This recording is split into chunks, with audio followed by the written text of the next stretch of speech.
Practicing parents, have you ever wondered if your kids are active enough? Moms out there, you may want to look in the mirror. A new British study finds that a preschooler's activity level is typically reflective of their mother's activity level. University of Cambridge researchers measured the activity levels of nearly 600 4-year-olds and their moms. They found over a week's time that most moms engaged in about the same amount of sedentary and light physical activity each day.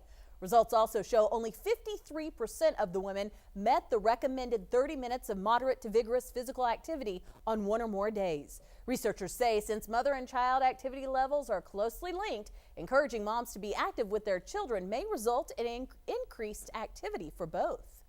We've seen this information from prior studies for older children. It just helps to reaffirm those findings and to show that it is true in the younger ages as well as the older age children.